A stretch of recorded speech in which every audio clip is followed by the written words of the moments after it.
tout le plaisir pour nous de vous retrouver, mesdames et messieurs. C'est donc l'heure de l'information sur Eden Télévision. Merci de nous rejoindre. Le sommaire. Conférence de presse ce mardi par l'ambassadeur du Japon près le Bénin devant les hommes des médias. Kiyofumi Konishi a présenté le tableau récapitulatif des actions menées au Bénin pour le compte de l'année 2017. Lancement ce 5 décembre 2017 de la deuxième phase du projet de vulgarisation de l'aquaculture continentale PROVAC. Objectif, contribuer au développement de l'aquaculture au Bénin et dans d'autres pays de l'Afrique.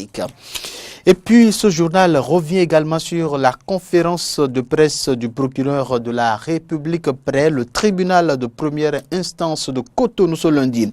Une conférence au cours de laquelle Gilbert Togbonon s'est prononcé sur plusieurs dossiers qui font l'actualité depuis quelques semaines au Bénin. Voilà pour le sommaire de ce journal.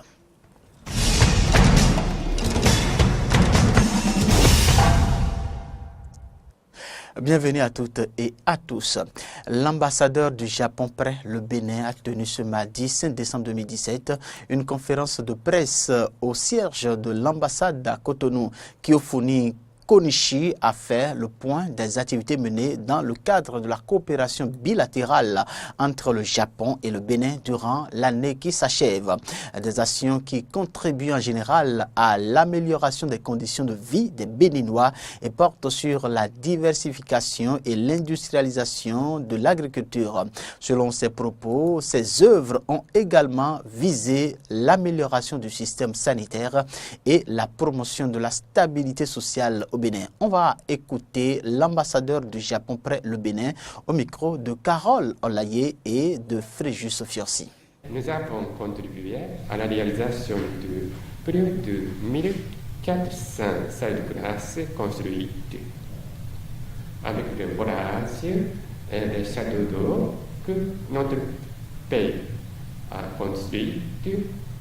Plus de 500 000 Béninois dans les régions rurales peuvent désormais accéder à l'hôpital. Je peux citer aussi comme exemple le renforcement du service de l'hôpital au Mène et la construction de marchés de poissons à Cotonou, etc. Par ailleurs, comme vous le savez bien, le gouvernement de Bénin a lancé le programme d'action de gouvernement PAG en décembre 2016.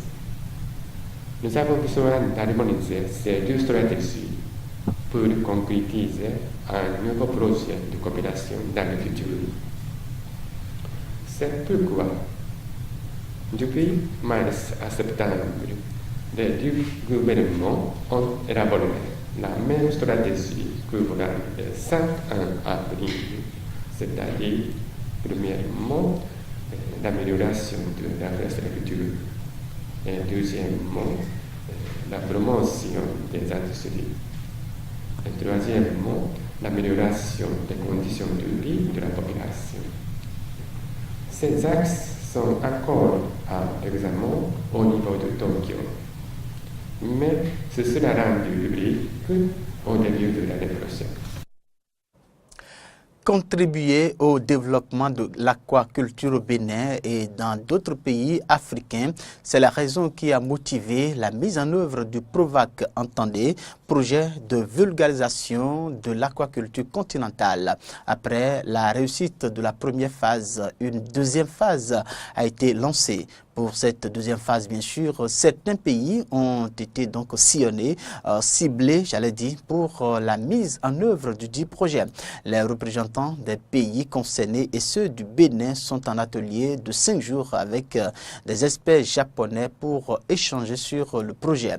Reportage signé Roland Toné Ikes et Fréjus Fiorci. Les cadres des ministères de l'Agriculture, de la Pêche et les producteurs, représentants des pays cibles du projet de vulgarisation de l'aquaculture continentale phase 2, PROVAC 2, sont en atelier du 4 au 8 décembre 2017 au Bénin. Le PROVAC est une initiative de la JICA, agence japonaise de coopération internationale, qui vise à soutenir les actions contribuant au développement de l'aquaculture. Le PROVAC poursuit ses activités de la deuxième phase et pour le compte de la première année d'exécution a programmé échanger avec quelques pays de la sous-région que sont le Cameroun, le Togo, l'Angola, la République démocratique du Congo, le Congo et le Gabon, afin que l'approche de vulgarisation fermier à fermier puisse être appropriée par les acteurs de ces pays.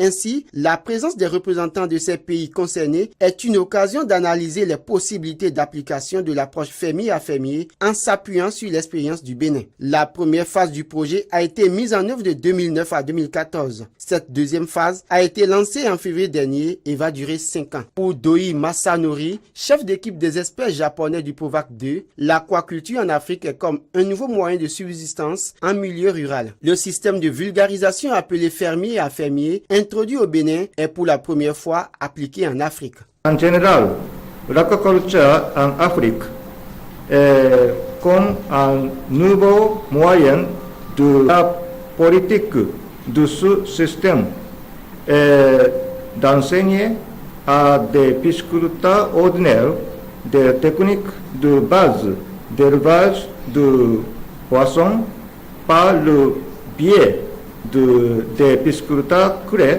qui exercent une pisciculture pratique et rentable. Il urge donc d'agir pour le développement de l'aquaculture sous toutes ses formes face aux problèmes climatiques qui conduisent à l'aménagement des ressources en eau, dira Hassan Dalmeda du Bureau d'analyse et d'appui au secteur agricole B2A. Testé avec succès dans les communes d'Avrancourt et de Toribosito, le Bénin et le Japon ont échangé pour aboutir à la conception du PROVAC 2.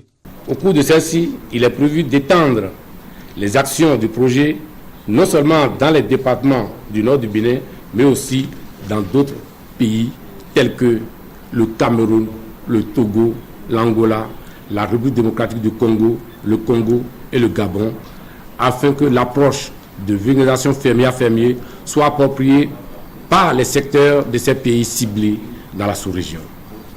Des présentations et des visites sont prévues dans le cadre de cet atelier et permettront aux participants de comprendre les différentes phases du projet, de même que les acquis. Dans le cadre de la semaine du Sahel et de l'Afrique de l'Ouest et bien évidemment de la 33e réunion du réseau de prévention des crises agricoles qui se tient à Cotonou, des communications ont été données par des participants. À cet effet, je vous propose de suivre Mariam Soumaré de l'agence MEPAD qui parle du programme de gestion des risques agricoles. Elle sera également suivie de Terence Lassé qui parle du West Africa Food Markets programme.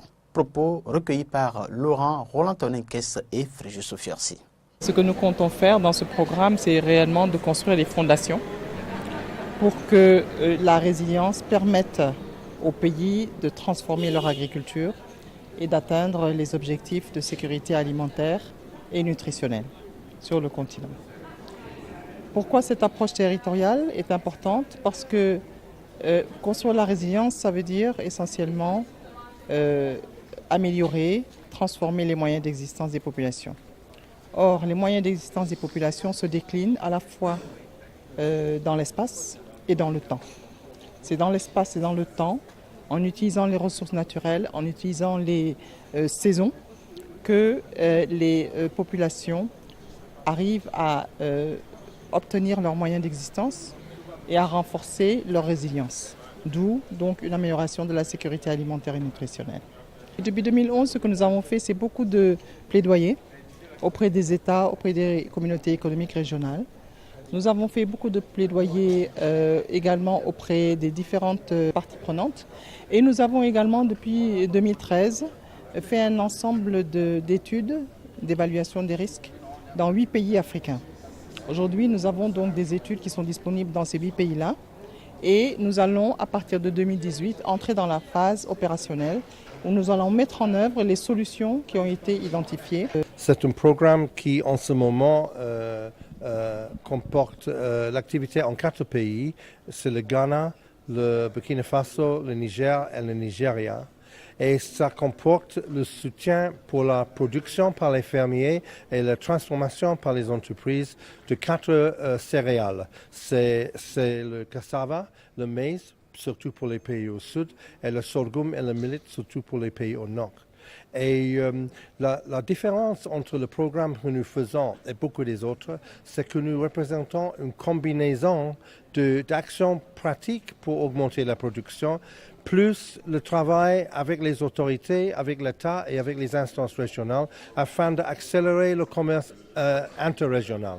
Alors, nous sommes dédiés aux exportations, mais pas aux exportations en Europe ou aux États-Unis, mais aux exportations dans la région, à l'intérieur du CEDEAO. Nous sommes en train de discuter avec les gouvernements en Afrique de l'Ouest, avec ECOWAS, avec CEDEAO, avec UMIA.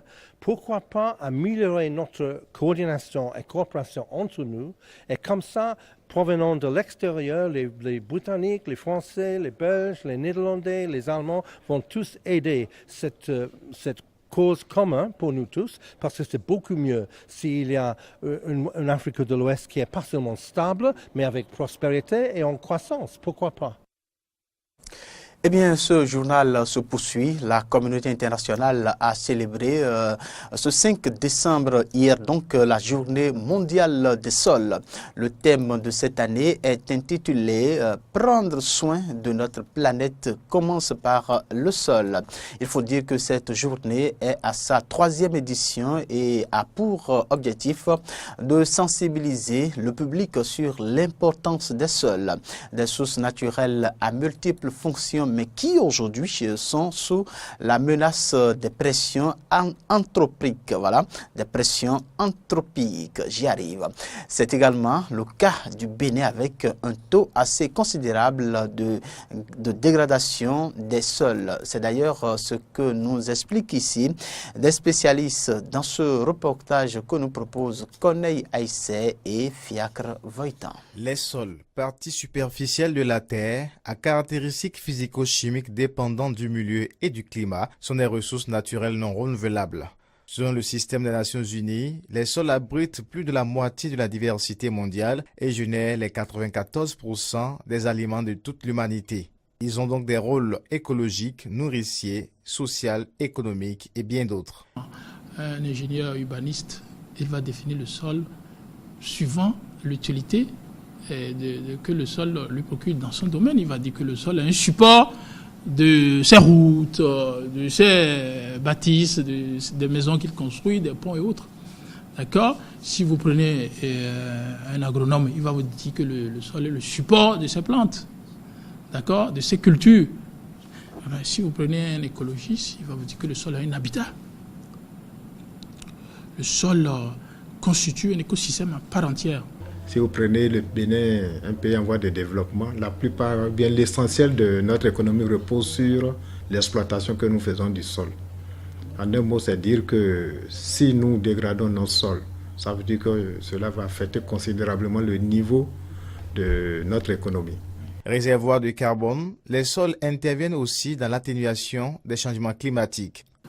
Le sol, c'est une ressource qui stocke le carbone et qui évite le réchauffement de l'atmosphère. Le sol joue un rôle clé dans le cycle biogéochimique. Le cycle de carbone, le cycle de calcium, le cycle de l'azote, le cycle de phosphore, le cycle de potassium, des métaux.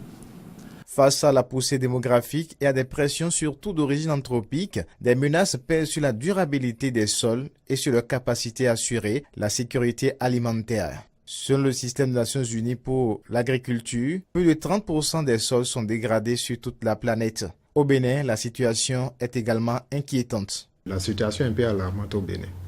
On a assez de grandes zones complètement dégradées.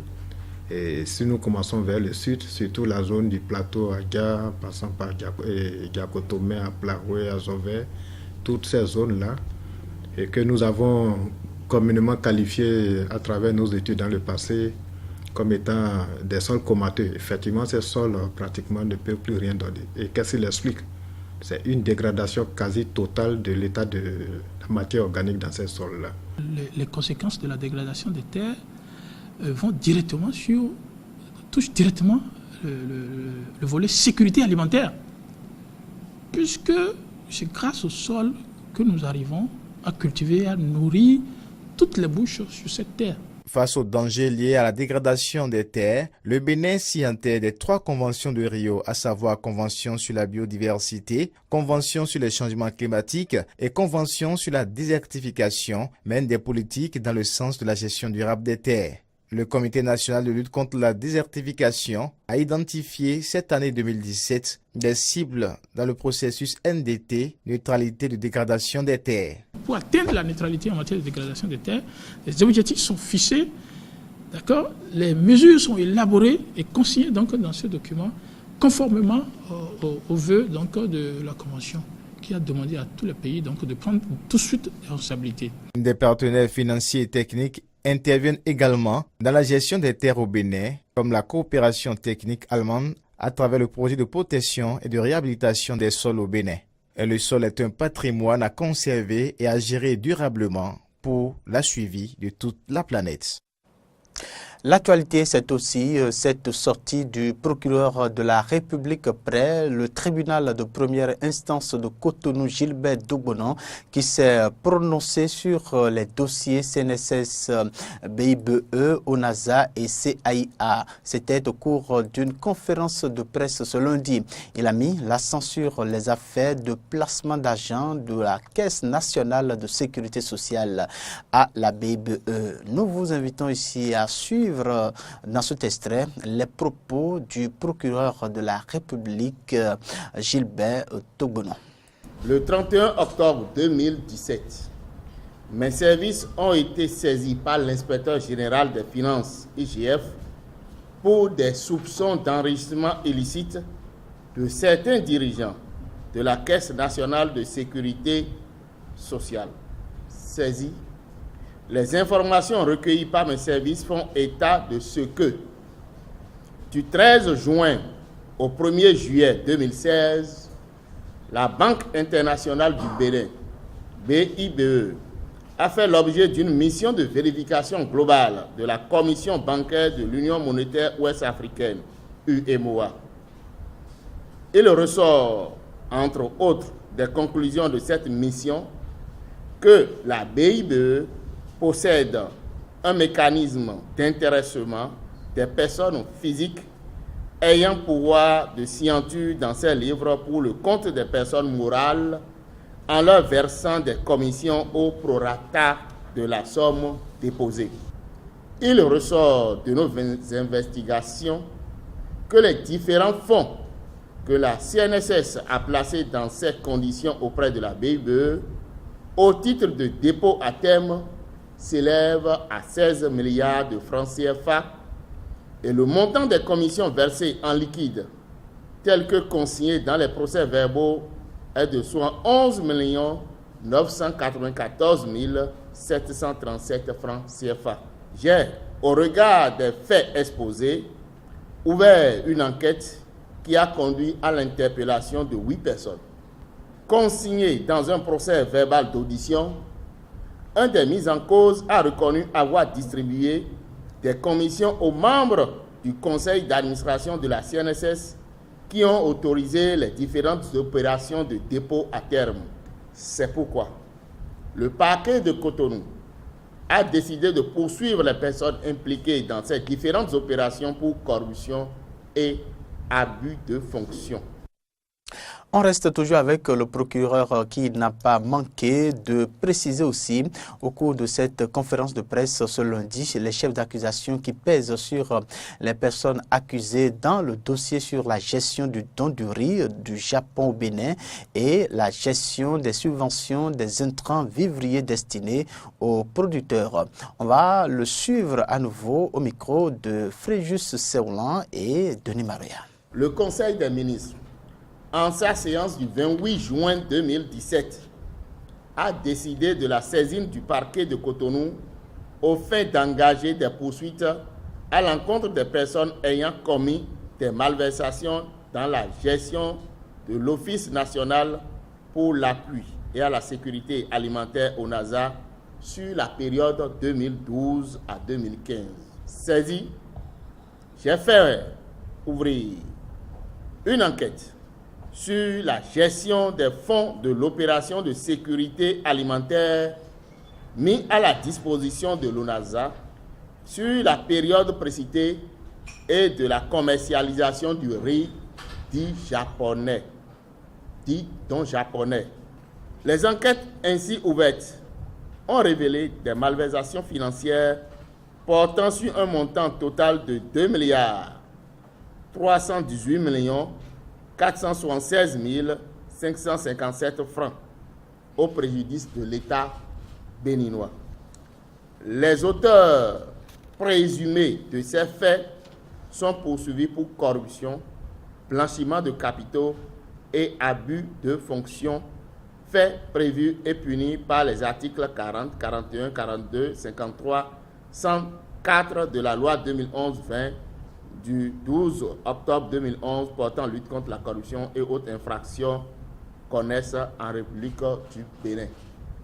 Ils comparaîtront à l'audience du flagrant délit du 15 décembre 2017. Le Conseil des ministres, en sa séance du 6 septembre 2017, a décidé de la saisine du parquet de Cotonou au fait d'engager des poursuites à l'encontre des personnes ayant commis des malversations dans la gestion de la centrale d'achat des intrants agricoles. Saisi, j'ai ordonné l'ouverture d'une enquête. Il ressort des résultats de ces investigations que, sur la période 2014 à 2015, des malversations financières de plus de 2 milliards de francs CFA sur une subvention de 3 680 millions de francs CFA devant initialement servir à l'approvisionnement en intrants vivriers destinés aux agriculteurs sur toute l'étendue du territoire national ont été distraits. Les personnes impliquées dans ces faits ont été également poursuivies pour détournement de deniers publics, défaut d'inventaire et d'état financier annuel, abus de biens sociaux. Avant de boucler ce journal, l'Union des professionnels des médias du Bénin, UPMB, entend désormais favoriser une spécialisation des journalistes béninois. Le plan de spécialisation concordé à cet effet leur a été soumis au cours d'un atelier tenu les jeudis 30 novembre 2017 et 1er décembre dernier, à Boïcon. Jonas Bouchi y était, voici son compte rendu. C'est un deuxième atelier du genre après celui de Parakou qui a réuni les responsables des structures décentralisées de l'UPMB pour qu'ils réfléchissent sur la proposition de l'UPMB pour la spécialisation des professionnels des médias du Bénin, un projet qui tient à cœur au président de l'UPMB, Franck Botiémen. Nous avons pris l'engagement au niveau de l'Union, au niveau du bureau exécutif, de travailler à ce que d'ici 5-10 ans, que nous ne comptions dans nos rangs que des journalistes pointus. Avant de dévoiler le plan de spécialisation que propose l'Union des professionnels des médias du Bénin, 2 experts ont été conviés à partager leur expérience avec les participants pour leur permettre d'engager les réflexions sur le document. À la fin des réflexions, le comité va se charger de faire la synthèse des recommandations et cette synthèse sera présentée à notre ministre de tutelle, présentée à la HAC, présentée à nos partenaires et ensemble avec le CNPA, nous allons chercher les voies et moyens pour pouvoir tenir la feuille de route. Une initiative louable selon les présidents de l'Observatoire de la déontologie et de l'éthique dans les médias, ODEM, et du Conseil national du patronat de la presse et de l'audiovisuel, CNPA. Parce que si nous restions à l'étape où nous étions, où nous ne faisions que du commentaire de l'esprit qui tient au bout de nos nez dans la presse béninoise, les questions de contenu se rejetteront à nos faces et on ne pourra pas avancer pour dire nous sommes dans une presse de qualité. Le CNPA se trouve totalement engagé auprès de l'UPMB par rapport à ce dossier, par rapport à cette initiative, par rapport à cette nouveauté-là. Nous avons eu des généralistes autant. Il est temps que, de façon pointue, on a des gens qui puissent techniquement lever un peu le niveau au niveau de la rédaction. En cela, le CNPA est totalement de votre avis. Désormais convaincus de la nécessité d'une spécialisation comme seul moyen pour ne pas se faire éjecter du journalisme par les nouvelles mutations dans ce métier, les participants ont également échangé sur les contraintes liées à la spécialisation dans la presse. Eh bien, c'est la fin de ce journal sur Eden Télévision. Merci de l'avoir suivi. Au revoir.